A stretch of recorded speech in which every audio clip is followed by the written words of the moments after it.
was a moment where she, had us try to do a say gay chant, and I never want to do one of those in my life again.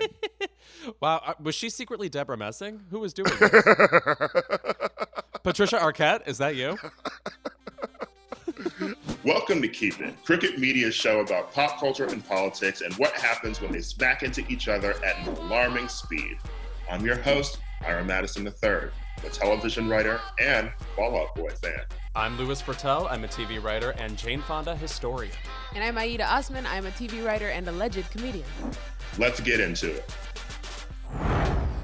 Week 1 of Coachella was over the weekend, headlined, allegedly, by Harry Styles, Billie Eilish, Swedish House Mafia with The Weeknd, and, I went. I would say you're our entrenched reporter. Thank God we sent you out there with your lanyard. Yes, me and James Charles running around the desert. Oh, was he there? Of course she was there. Well, here's the thing about James Charles. I'm never curious where James Charles is, so I have no way of knowing where James Charles would be. That's tea, actually. You know what? There were a lot of celebs moseying about. I am upset to know that Charlie Puth was just wandering around, and I did not run into him. And now, he was not performing at Coachella, He wasn't correct? performing. He wasn't performing, no. Wow. And so I'm sure he was wearing one of his bucket hats like the other 10,000 attendees there, looking like Henry Fonda and on Golden Pond. Chalamet was there. He was? Oh, yeah. My God, pain. Yeah. A friend of mine alleges that they saw Margot Robbie, but the story is very murky, and they were on drugs. And also, Margot Robbie kind of looks like everybody, so you never know. But she has been to Coachella before. So. Oh, okay, all right. So it's possible. It's possible. Yeah.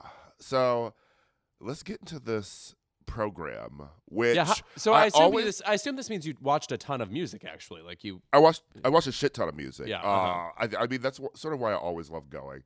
I'm not one of the influencers who goes just to the parties in the desert. There are parties that happen in the desert, but Coachella is in Indio, and then the parties are usually in like Palm Springs, which are parties that are like an hour away from the actual festival. So if you want to go, you're going to be sacrificing seeing something else, or you're going to be stuck in traffic all day.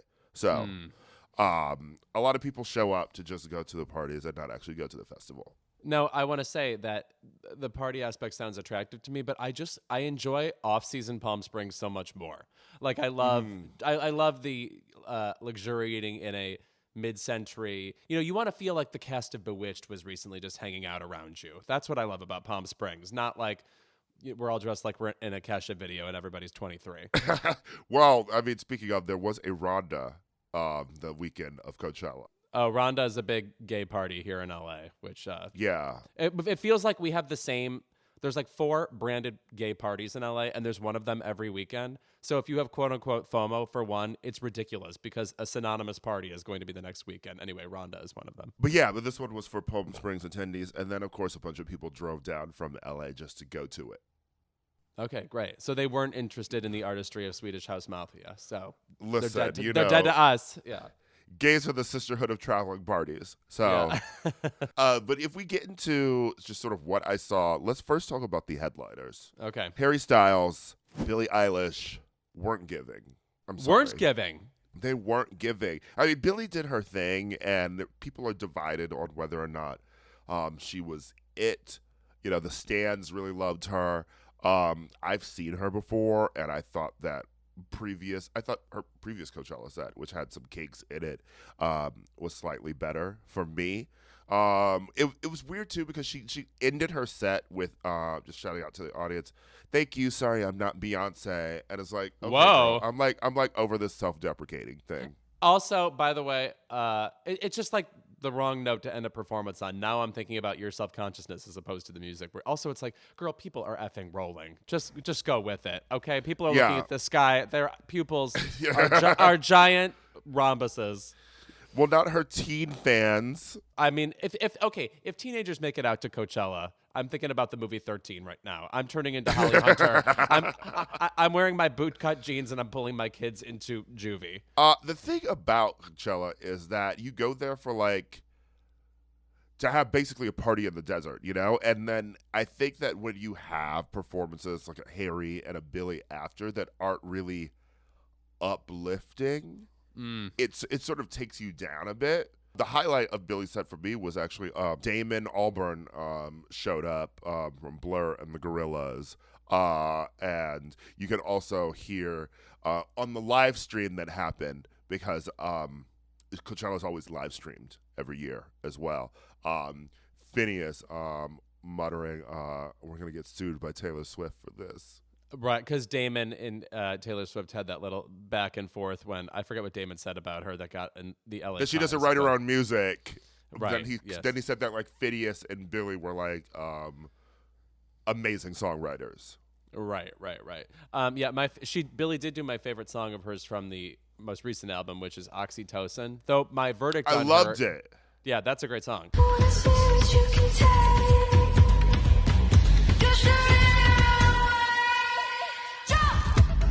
Though my verdict on her remains that I like her music and love her. I think she's a cool, one-of-a-kind person who actually is like, she exemplifies what people think Gen Z music and aesthetic is, while as a personality, she is not that at all. Like, she seems like motivated and fun and rad, you know, as opposed to, you know, zonked out, which I guess is what the Z stands for. Is that what the Z stands for? I know. I'm like Abby Hoffman defining generations over here. Yeah. I thought it stood for Zoloft. Yeah, right. That could be. Zonked is more general, so. Zoloft Nation. Can't wait for the sequel to Prozac Nation. But anyway, I generally enjoyed Billie. Okay. But I do sort of agree that like I vibe with her as a person more than I tend to vibe with the music. Even though I actually absolutely love this album. It sounded better on the album to me than live. Right. Not music I would need to hear live. That's how I feel about that. Yeah. Harry Styles was extremely disappointing. And which is that really sucks because people are so amped for him. Yeah. People are amped for him, but it's also weird to even think about him headlining Coachella. It's always been sort of weird just because what sort of hits does he have?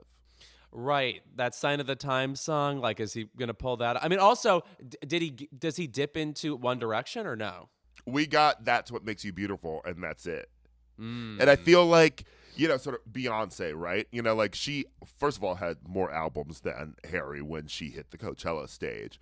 So we're already off with the comparison. But she will dip into her Destiny's Child hits because they're great songs and they're audience pleasing. You know, like you'll get a Bootylicious, you'll get a Survivor. You know, like she will amp you up with those. I mean, Harry doing That's What Makes You Beautiful is just sort of like, here's the one damn One Direction song you're going to get from me. And also like one damn like gigantic hook you'll get from Harry Styles. Not that I don't like his solo stuff, but like That's What Makes You Beautiful has obviously got that supercharged radio friendly thing. Also, you know what is the underrated One Direction song? Night Changes. That's the one. I mean, Night Changes is iconic. Yeah, I love that song.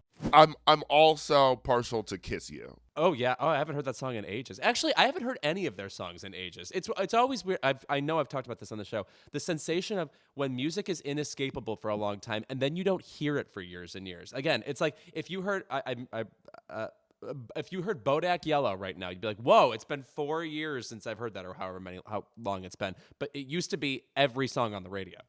I mean, Honey Dijon played Bodak Yellow during her set. Oh, really? Well, which is fucking great. Apparently Madonna showed up at a Honey Dijon concert over the weekend. And in Los Angeles. Which is down the street from where I live. So, I mean, not that I need opportunities to, like, run into Madonna. I think she needs to stay, like, 25 feet away from me. But it's pretty unnerving.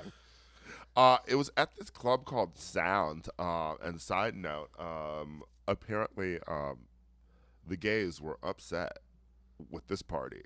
Why? Because it was at this straight venue, and you know, they love taking their shirts off to dance, especially to Honey Dijon. But I guess security was telling people to put their shirts back on. Oh my God. Madonna didn't want to see that faggotry. You know what? If anybody has had enough of the faggotry, I think Madonna has earned it. Guys, sit down. I don't want to see your tattoos of me. Yeah. Anyway, Honey Dijon was fucking great.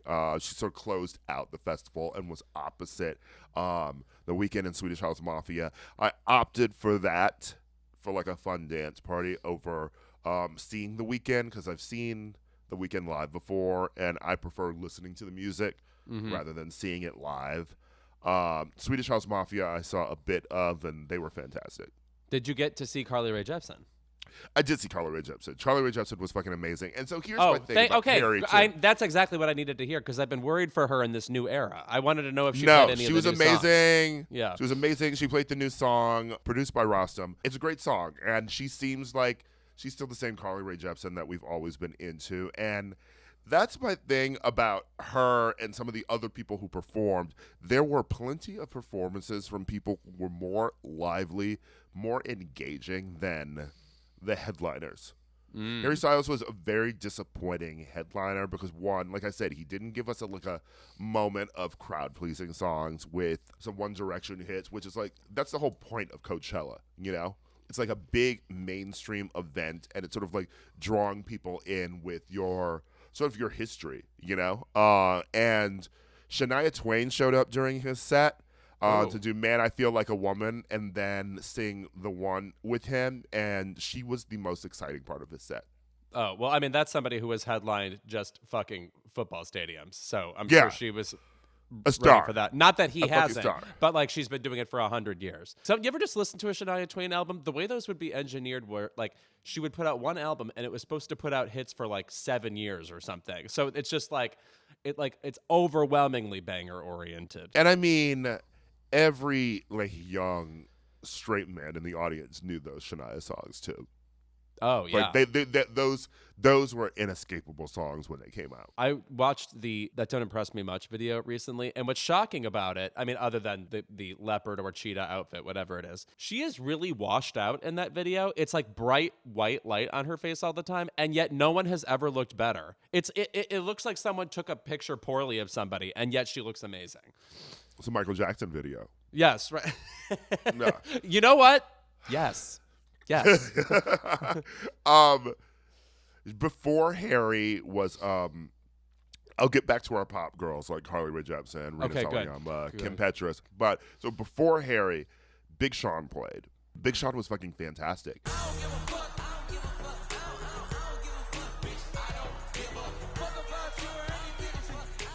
I'd never seen him live, but he has so many hits, and he's been on so many songs that he was able to play his features, he was able to play his songs, and friends came with me who sort of didn't really know him, but it turns out they knew a bunch of his music because his music's inescapable too. His crowd was sort of bigger than Harry's crowd. Weird. And he wasn't a headliner. He was right before him. And Megan Thee Stallion's crowd, who was the absolute fucking best of the weekend. Bigger than Billie's. And she was right before Billie. Doja Cat's crowd was fucking huge. And this year, a lot of people were talking about the fact that the acts before the headliners, who weren't granted headliner status, who was sort of like the pop and hip-hop sphere, Big Sean, Doja Cat, Megan, were better than the headliners. Wow. I am grateful for Megan because not only is she a new and obviously exciting rapper, but she's committed to showmanship. There's no, and actually Doja Cat too. If you see them on an award show, all right, put the snacks down. You're actually going to get a full production here. Megan was exhilarating from the moment she hit the stage. From the outfits, which unfortunately were Dolce & Gabbana. First of all, Dolce & Gabbana sucks because they sort of have a history of racist, homophobic remarks, and just generally being shitty people.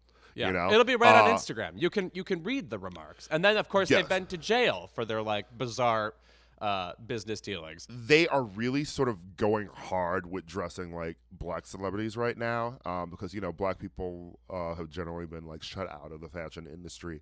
It is harder for black people versus white people, to get outfits for red carpets and for award shows and things. And I fully believe that they're just giving away shit to like black stylists so that they can dress black clients and sort of like paper over their shitty past and behavior. Well, it's like it's very obvious, like it's giving payola. Right. Payola, one of the great words, and haunted Dick Clark for the rest of his career. But I'm sorry, it was worth it. It's an amazing word. Okay, so Megan gave you a great Megan gave set. a great fucking show.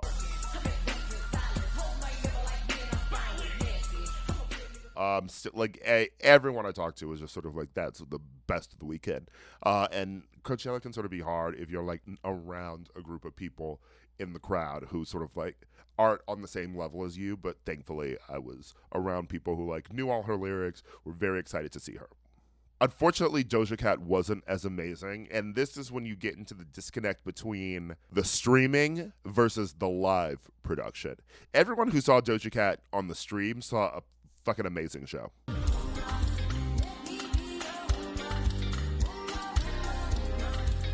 The production was too much. You know when there's like the huge screens that should be showing like what's going on stage because people in the back aren't close enough to see what's going on. At certain points, she just wasn't on the screen, or there were other weird graphics going on showing like her planet, her vision. And when she was on the screen, it was like there were like 15 different Snapchat filters over her each time, so you could actually barely see her. And that doesn't make a fun show. You know what that reminds me of? Every time I hear a recap of a Super Bowl halftime show from somebody who was at the stadium, because it's built only for television and you can barely hear the people or see the entire thing. Obviously, like a stadium is gigantic, so depending on where you sit, you may see it a lot or not much at all.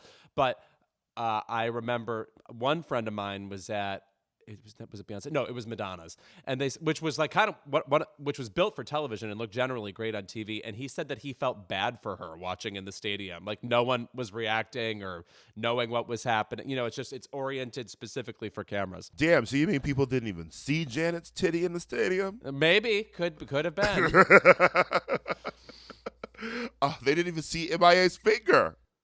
Oh my God! Oh, but that was her rogue moment, like putting up a middle finger. Am I like what?